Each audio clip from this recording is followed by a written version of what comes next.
away, we find out what that wish is, and we make it happen ASAP, because we never know when the child will pass. And recently, I did one for a 16-year-old girl, and from the day we interviewed her to the day we finished her wish was 30 days. So, and that meant ordering sound equipment and recording studio, portable one, and all that kind of stuff, getting it all here and getting this absolutely wonderful volunteer from the Cirque du Soleil. I want to say his name, Barry Mims, because he put the whole thing together for us. He was absolutely awesome. How do you hear about the children in most cases? Most cases is they are referred to us by the administrator in the doctor's office. And all of the doctors, all pediatric doctors in town, they all know who we are and what we do. So if you're a pediatrician and you have a patient who's likely to die in the short term, then you might refer them. They would refer them, yes, but also not just die, but as long as that child has a life-threatening condition. A lot of kids that have leukemia, that's very life-threatening. Without treatment, they might pass. The leukemia is very treatable in today's environment with the treatment that they go through, and most children will beat that with good treatment. And I know I had a little boy, Joey, he had leukemia, and the first time I met him, he was bald from leukemia. Well, now Joey is... From the chemotherapy? Yeah, from the chemotherapy, yeah. Cute little boy, and now I went to his last chemo party, and he's now 4 or 5 years older and doing great. So, active teenage boy. What is his wish? His wish was to go to Disney World, and he and his family did, and they had just a marvelous time. And one of the things about going to either Disneyland or Disney World is we also throw in a bunch of other things, which is cool. Like if it was Disneyland, they'd get Knott's Berry Farm, up in Hollywood, maybe Legoland, maybe up in Hollywood. What's the one in Hollywood? Universal Studios. Yeah, Universal Studios and so on. So, yeah, it's a package. So it's a wonderful thing. Disneyland gives us a really good deal, but our children and families never wait in line. We have what we call our magic button. It says Make a Wish on it, and or our T-shirts, which is the front of the line. Front of the line. That's right. Don't even go in line. You come around here and you go right in. So, and I love it because they are just treated like royalty, and they get such special treatment. But Disneyland's not the only one that does it. The other places do too. But it's so wonderful because it gives them that special feeling. Why would someone want to serve someone or something other than themselves? Giving service is my soul.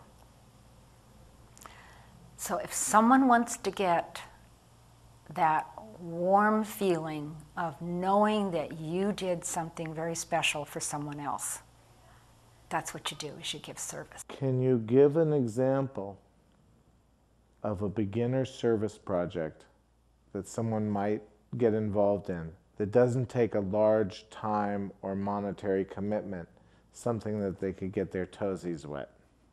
One really easy thing to do is to organize a food drive, a canned food drive.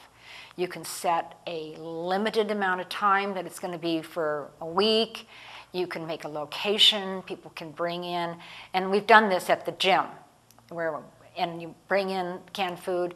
I also have an organization that it can go to, other than some of the larger ones. They get a lot. I'm going to, yeah. It's called Jude 22. It is a senior nutrition center. It's down at 9th and Bridget. And they serve like 500 clients a month of low-income seniors that come in there and get kind of an emergency, a few small bags of non-perishable food that will take them through the month. Most of the people live on their Social Security and maybe a little Medicaid, and they're just very low income and very needy for food, nutritious food, and they need all the help they can get. So that's a really simple project that you can conduct, and a very, very worthwhile one. When I talk to people about doing or giving or whatever, and I said, it doesn't have to be big. I don't do big things. You just do a lot of little things. I do little things. All the time. All the time. And that's what makes a difference to those people that got those 70 cans. I'm sure they were grateful for it. Yeah, and I know I would be. or whatever. So, but that's the way I was raised. My mother was the coupon queen, because there was 4 of us, and my dad worked and she didn't. And they had one car, and she made do with everything. And she just gave of herself. And I know in my heart that's where it all comes from. It's genetic. What was the first service project that you worked on in your life that you can remember? It was when I was a Girl Scout, and so I had to have been in about 5th or 6th grade, and we went to what we called then an old folks home, which now we call them a nursing home or skilled nursing. And we went at Christmas time, and there was a group of us, of course, as Girl Scouts, probably 8, 10 of us, and we sang Christmas carols and for these people. So that was the very first one that I really remember specifically doing as a group project. Was there a moment in which you had an epiphany when you knew that service was going to be a major aspect of your life? And if so, please describe that for us. I think I've known that for a long time. As long as you could remember. Probably. You were just little and you knew. Well, I certainly knew it by the time I had children. And then you start doing volunteering, whether it be the Boy Scouts or the Girl Scouts or whatever, or thing that you do with kids. Do you have a particular spiritual practice? I do have a spiritual practice these days, and it's more in line with yoga. Please tell us about it. It's not necessarily a religion. It is not a religion, but it is a practice where I, through postures and meditation and my service, I've found that I am much more respectful of people, much more tolerant of differences of people, and it's more of a softening of the person, me. It's more of a softening. One of our viewers either didn't grow up in any particular faith tradition, or they were traumatized in their childhood in such a way that it makes it difficult for them to participate in any faith tradition. But they hear people, they heard what you just said, they've heard some of my other interviewees and what they've said, they've heard about a higher power and etc. So they'd like to have a relationship with such a thing, but they're still afraid. They're still, with a big hard shell on them from whatever their trauma is. Is there a non-threatening, low commitment level, beginner spiritual practice that you could recommend? There is an organization called Still Point, and that's where I would really recommend that they try, because it is non-threatening. They do a wonderful work there. Are they? They're locally. They're on, I don't have the address, but they're on Sahara. Google knows their address. Yes,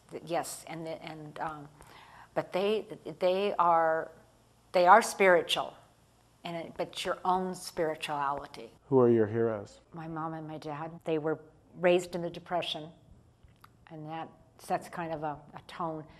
But they were very strong in the things that they believed in and what they wanted for their children.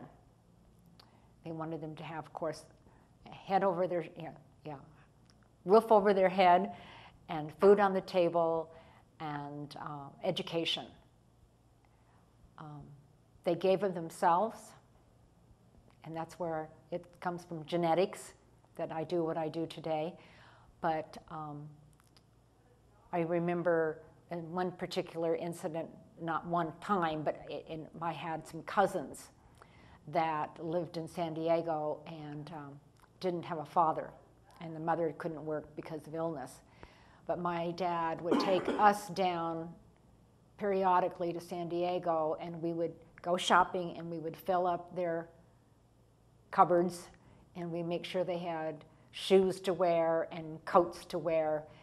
And there was never a mention about that they couldn't have that or anything. It was just something we did. It was just really important to my dad that they be taken care of. And that's the kind of person he was. He would give of himself no matter what it was. He would teach you anything. I learned how to sandpaper the molding around the floor at a very early age so my dad could paint it. So you had life lessons at our house. They were things that you could use and take away with you. And anything that you wanted to learn, he would help you learn it and teach you. And Mom was similar in the fact that she was always there and helped me learn how to sew and that kind of thing, which I use today. A lot of people don't use today, but I do. And I do use it for Make-A-Wish.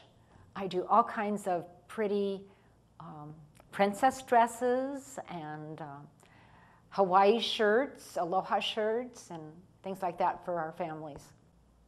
Thank you so much for meeting with me and so generously sharing your time and energy. Thank you so much for asking me. That was a delight.